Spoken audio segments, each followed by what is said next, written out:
Hi all, this is LITN popping in before the video to say sorry for the audio on this one. I recorded the entire episode and then I realized that my headphones weren't plugged in, so it was just recording to my desktop microphone. So the audio is weird and echoey and you can hear my keystrokes and stuff like that. Uh, I Part of the reason that this is a problem that I can't re-record it is that I did set Leda up as an Iron Wolf, so I shouldn't have done that. I should have left her as a regular wolf, but made that mistake kind of at the beginning and can't change her to not be an iron wolf. So going forward, my series will have the wolves not be iron wolves so that we are able to re-record if something like this happens. But in the meantime, please bear with me, and I hope that you're able to enjoy the episode regardless.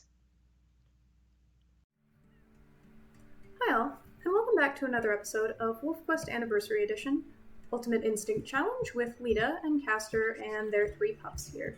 If you missed the first 2 episodes, we are essentially doing a challenge where we can't have names on, we can't have the HUD on, we can't use the map, so Leda is kind of on her own as she attempts to navigate the Lost River map and the difficulties and challenges of raising pups without any of the usual information we would have while playing this game. In the previous episode, of course, Leda and her mate Castor went around, they did a whole bunch of marking, and picked out this lovely den site for their pups, which she feels really safe and happy here. It's just a confidence-inspiring den, and truly... Yeah, of course, this is probably one of the more unsettling dens that is available in the game. But with Leda being very curious and very eager to explore new things, she is really liking this kind of area of this old human town where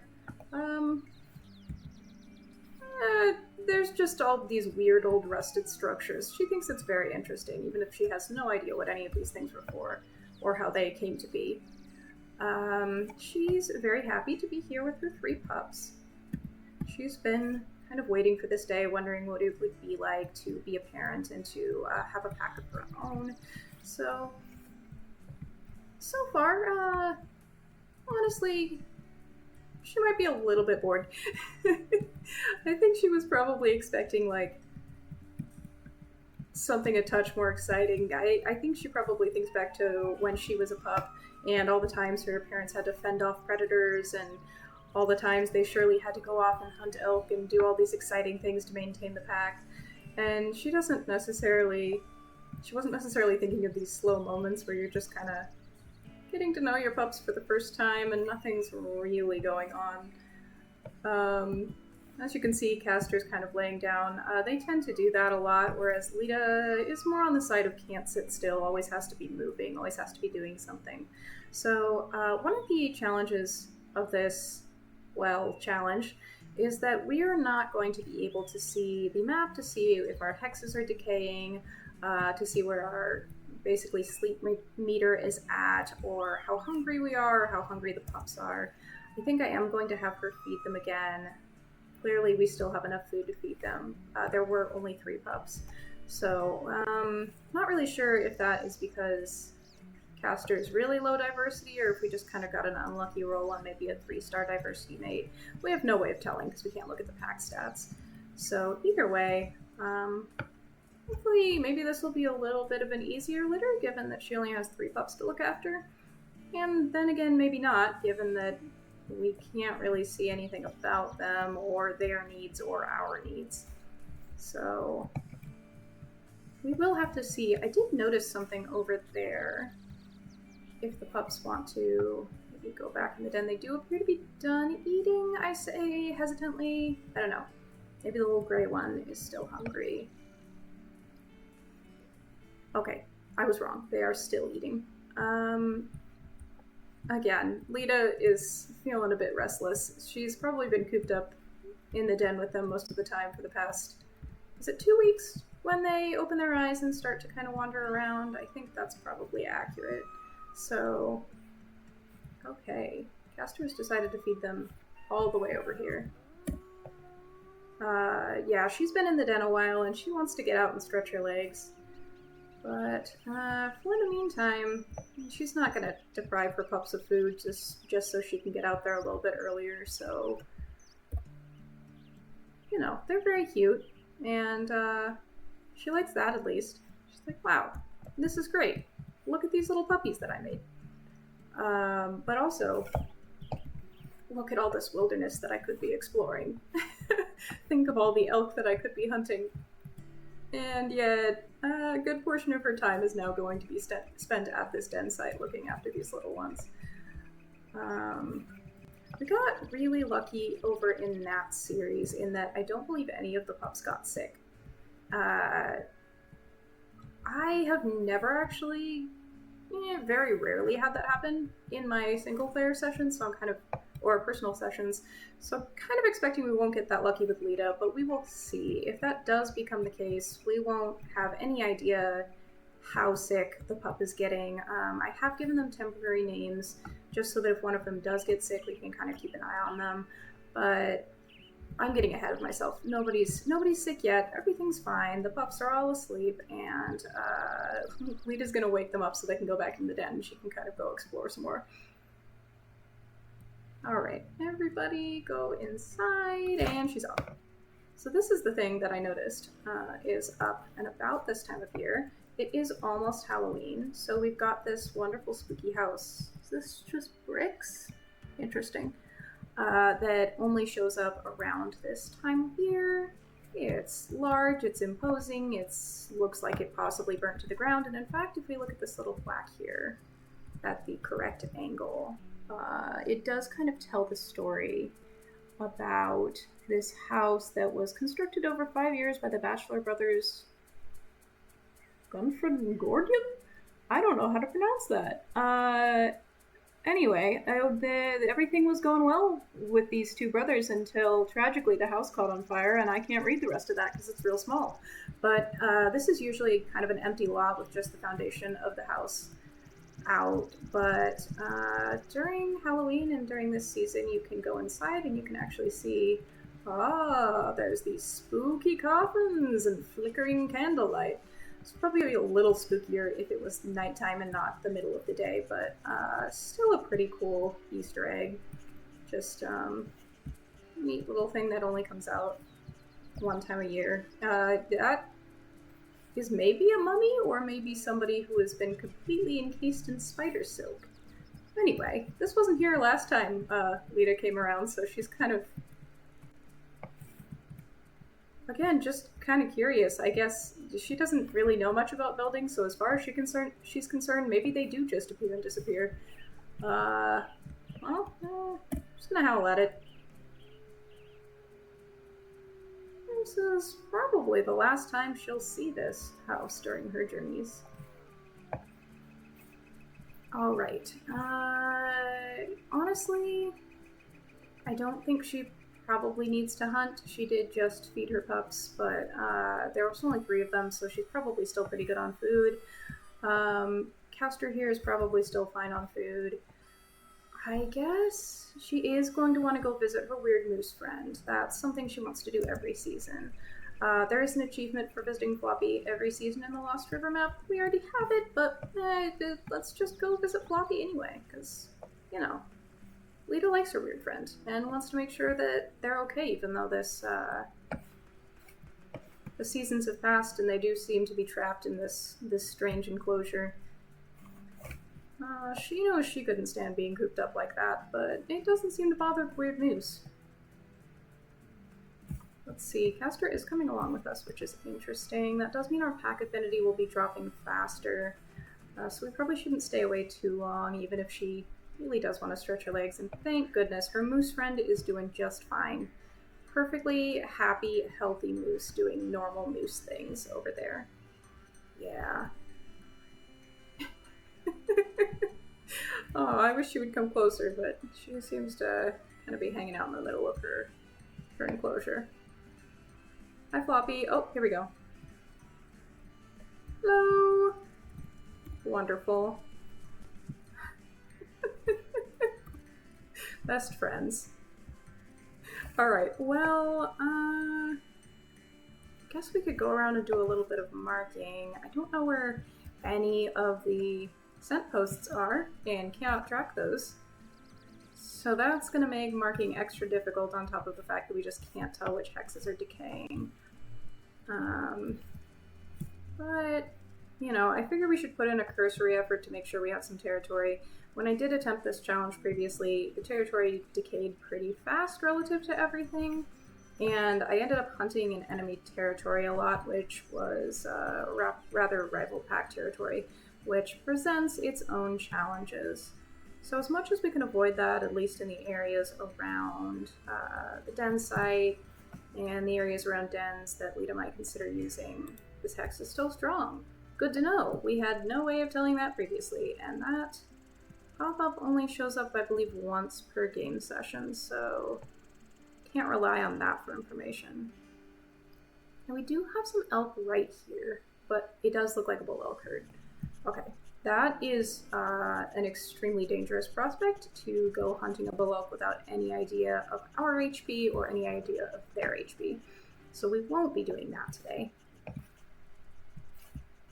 There's also something over on the far edge of the Lost River map that perhaps we will explore at some point, but which also presents heightened danger. Oh hey, a regular elk herd. She might consider hunting these. After all, she reasons she's got to keep her pups fed, even though, again, they're fully fed and she's not that hungry. She just really wants to get out after spending so long at the den. Let's see if she can spook them along with Castor into running.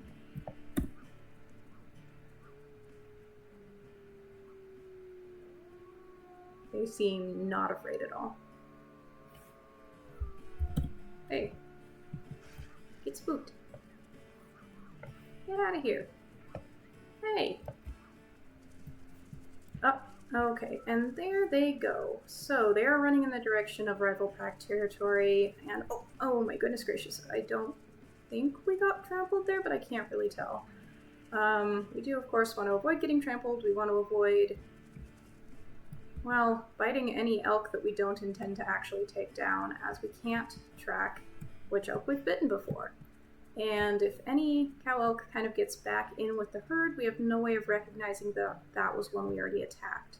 So my hope for hunting in this series is kind of just that we'll be able to identify a weak elk by her turning and trying to kick us, and then we'll know that she's actually good to hunt. This one just seems to be kind of confused by the road. I don't think that she's actually weak necessarily. But nowadays you do kind of have to chase after them a while before they start revealing whether they're weak or not. Used to be you could kind of just run up behind one of them and they would turn around and kick at you, but I think they have...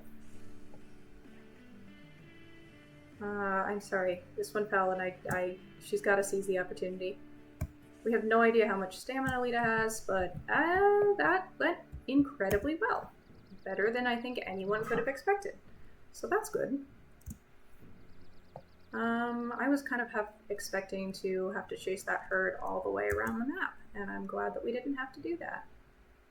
Now, we can howl and mark the territory, but mark the carcass, but we won't be able to see it because we don't have the compass, so it's kind of pointless. Nevertheless, if this is territory that is different from the one we just marked over, that'll strengthen the claim a little bit. So she is going to take this food and she's going to head back to her pups, and I will catch up with you when we get there. Okay, so Leda is back at the den. She's going to greet her pups, do some tail wagging, do some play bowing. Something that I have been considering for this playthrough is considering how much Leda loves kind of exploring and seeing all the different places around here, is her maybe taking her pups to see some of these places as well. Now, this isn't a safe idea or necessarily a good idea, but I do think that it is something that she might do. So while they're this little and they have to be by the den site, it's not super easy to travel with them without abandoning the den altogether, and I don't think we necessarily want to do that right now. But perhaps when they are a bit bigger, we can kind of go see some of the sites. In particular, there is a building all the way kind of on the other side of the map in that direction that she might want to take a litter to at some point. I don't know that it will be this litter, but let me know if that's something that you guys think would be interesting as her kind of journeying with the pups. For now, You're gonna stay here in this den. Again, I have no idea if we're tired. I have no idea if they're tired. We didn't do a lot of marking. We didn't do a lot of hunting. I'm just gonna have her get some sleep. Would be nice if that little pup over there were a little bit closer to the den, but I guess he's gonna do what he wants. I think that lighter colored sandy one and the brown one are males, if I'm correct, and the gray one is a female. Just from briefly glancing at them to give them names in the last episode. But I don't remember if that's actually the case, so... Oh, Castor being a good parent already, feeding them. That's good. Leda is going to keep an eye out, ever vigilant for danger. So far, all she sees is that weird human-shaped thing on top of that trailer. Really, still not very seasonally appropriate. I do wonder, is that just like... Was Lost River abandoned in the winter? And now it's seasons later? I don't know. There's, I'm sure, a whole bunch of speculation on Lost River. They have a whole bunch of lore and stuff. And it's wonderful and fun, and I can't remember any of it. So, one big mystery that I don't think necessarily actually has a solution.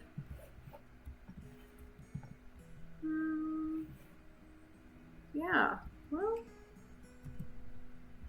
she should probably go out and mark some more territory once the pups are done eating. Again, I don't know. I mean, we're kind of in the dark with regard to anything this playthrough. I'm not quite sure how I'm going to navigate it other than just kind of doing what seems right, which I guess is the point of the Ultimate Instinct Challenge.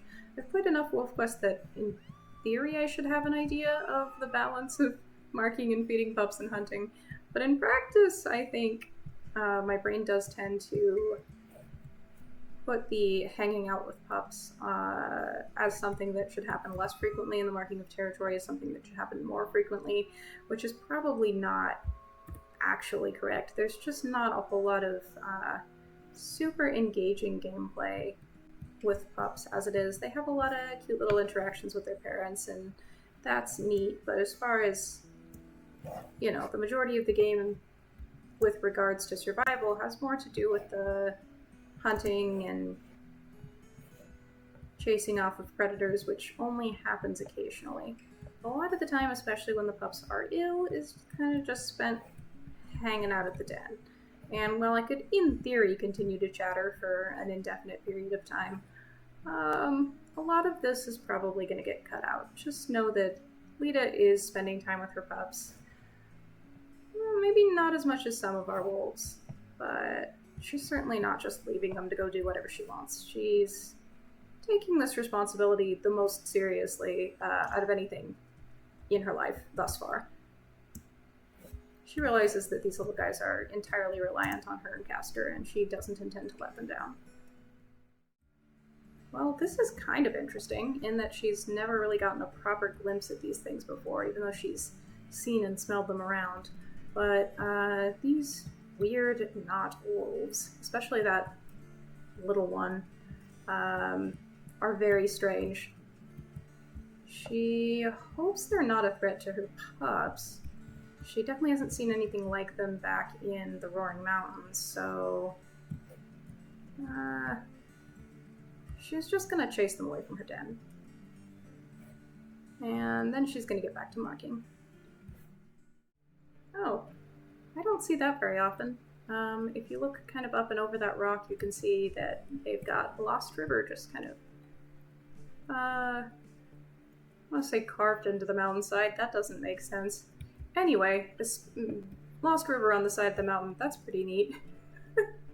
I've seen that before, but I always kind of forget about it, and I'm usually seeing it from really up close where you can't actually make out the individual letters, so that's neat to get a glimpse of. Anyway, back to marking. Oh, actually, I forgot. This skeleton is also here exclusively for Halloween. Spooky. Alright, off we go. Okay, so Leda is back at the den with this cool thing that she found in the middle of the road. And her pups, 2 of the 3, it looks, were already outside of the den, and 1 was inside. But it does look like Castor is looking after the pups while she's away, so that's good. I think that's the kind of mate she would prefer, somebody that would watch after the pups while she goes and does all the kind of daily maintenance and hunting and stuff. We'll see how often they stay and how often they come with her, though. In any case, I think this is probably about a good place to wrap up the episode, so even though nothing terribly exciting has happened, we're gonna call it here. Hey babies. So thank you so much for watching, and I hope to see you next time on another episode of WolfQuest Anniversary Edition with Leda and Castor and their 3 wonderful pups. See ya!